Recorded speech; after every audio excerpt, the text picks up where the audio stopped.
So it's today the day? Yeah, I think so. Are you nervous? Of course. I'd like to drive it. I don't want it to blow up.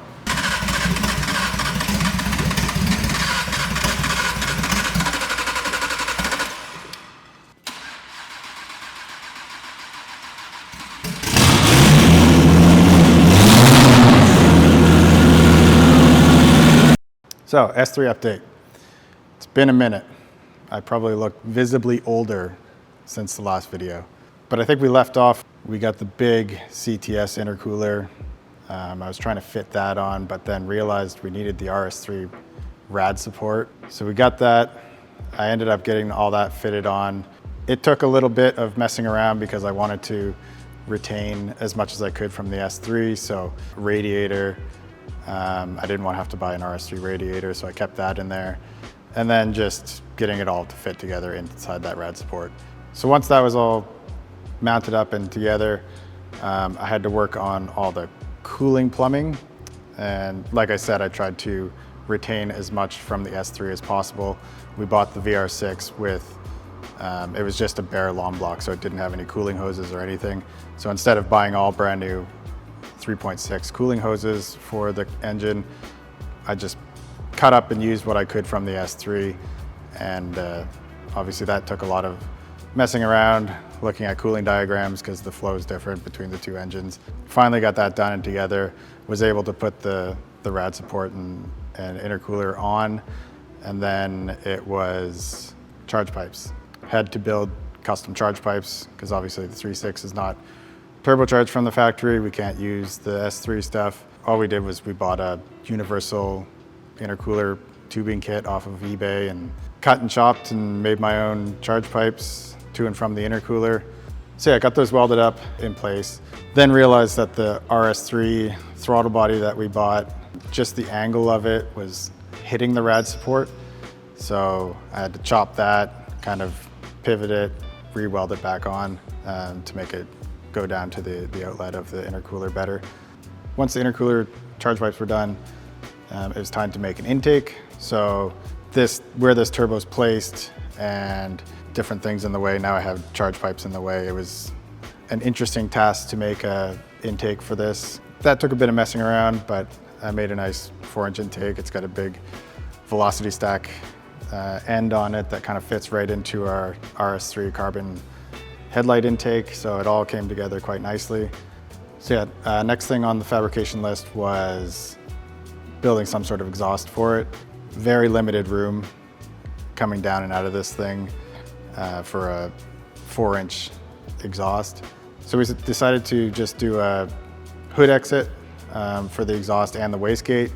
It's just a super simple 90 up out of the hood. Did the little, teardrop ends on them because race car.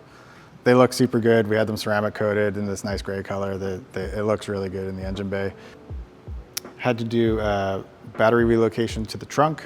Pretty standard procedure to relocate a battery to the trunk. Kind of kept it with the factory setup you'd see in like an RS3 or an R32 that has the battery in the rear with just a little junction box up front in the engine bay. Right now, we just have the factory size battery in the trunk. I think we're planning on doing like a smaller race battery that's a little bit lighter. We haven't come to a conclusion on what that's going to look like yet. Regardless, it's going to be in the trunk. It doesn't fit in the engine bay anymore, so we have to keep it in the trunk. ECU is next on the list. We can't run, obviously, the CMOS 18 that came in the S3, and we're not doing some sort of aftermarket standalone ECU. We're staying with a factory Volkswagen ECU, so we're using one out of a VW Atlas that came with a 3.6, but obviously that has our own software patches and stuff on it to add all the other things that don't normally come in a VR6, multi-port injection, boost control, that sort of thing. It's pretty cool actually because, we're running a boost control through the ECU. So just using like a standard Mac valve. My voice cracked when I said something before, and like hopefully you can just like deepen that little part where so it doesn't. But instead of running like an electronic boost controller inside the car, it's all factory controlled through the ECU. Rewiring the ECU, repinning the ECU. Took a bit of time, it took a bit of trial and error. Wiring diagrams for ECUs are all over the place depending on what model you have, what features the car has. Like it's just, it took quite a while. It took a few weeks just to get the wiring in and get the car turning on. It was a bit of trial and error with the ECU. Lots of communication errors, just getting certain modules to talk to each other properly.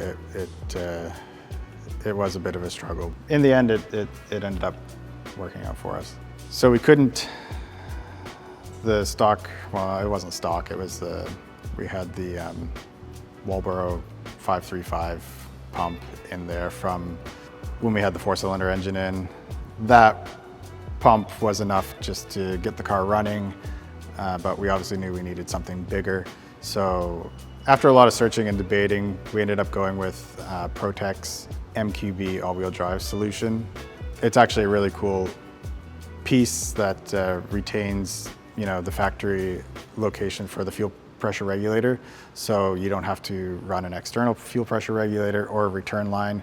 It stays a returnless system, which keeps everything nice and clean. But that being said, the Protec pump wasn't actually enough to feed the engine enough fuel to do what we want to do with it. We opted to get a bigger brushless pump, a single brushless pump that should handle the power by itself. That works. It was quite big, so it barely even fit into the gas tank, but got it to fit in, and it does work. And we are keeping the Protec pump that came with the kit and just utilizing it as a secondary pump to siphon fuel from the saddle tank and keep the basket filled with fuel for the big pump that's fueling the engine. For that setup, we are running 2 separate brushless pump controllers. The big pump that we got has its own kind of standalone controller, whereas the Protec pump will be utilizing an RS3 brushless pump controller to control that. From the tank up to the engine, switched all the fuel lines to PTFE braided, stainless steel braided lines, all AN fittings until you get up to the front of the engine. The Dash 8 splits into 2 Dash 6 lines, put in an inline ethanol sensor. So we added a catch can. It's just a radium universal catch can, Dash 10 lines, just coming right off the back of the valve cover into the catch can and then back into the intake that I built for it. Super simple setup. Nothing exciting about that, honestly. How nervous was I during the initial startup? Extremely, extremely. I think that's probably the scariest part doing all this is not only is it gonna start, is it gonna run and run properly. Thankfully, it started up after multiple tries. I mean, I think honestly part of the problem starting it initially was just that we had an old battery that didn't have enough amps to keep the VR6 turning over. But yeah, once it started up, it ran well, it idled well. Very happy with that.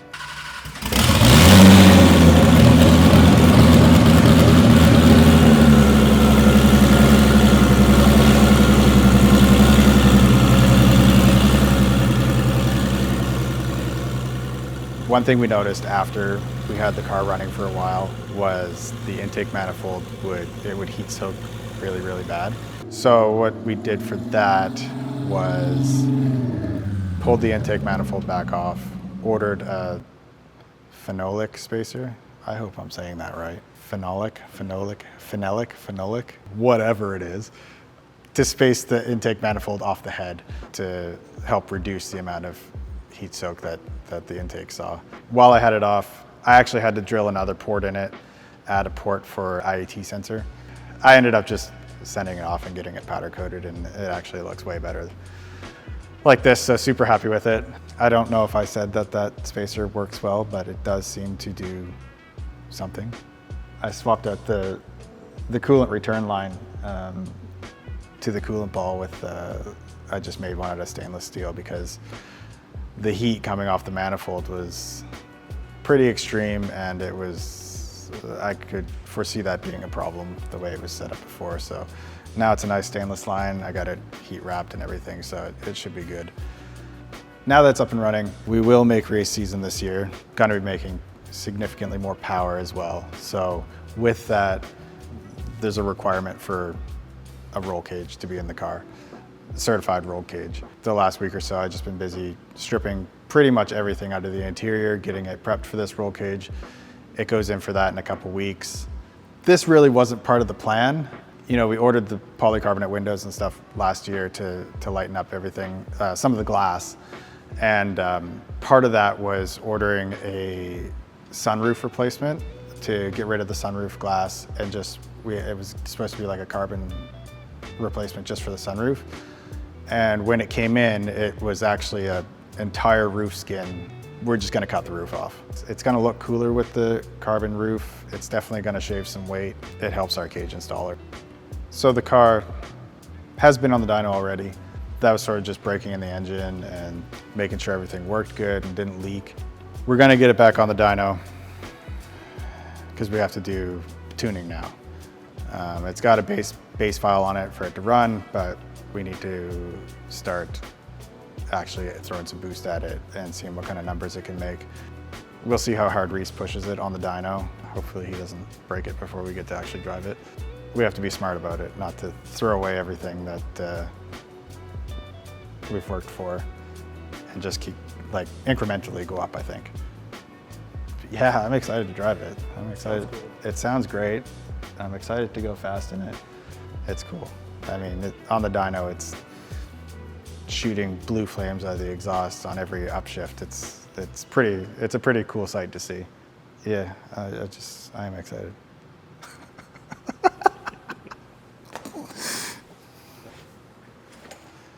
Out.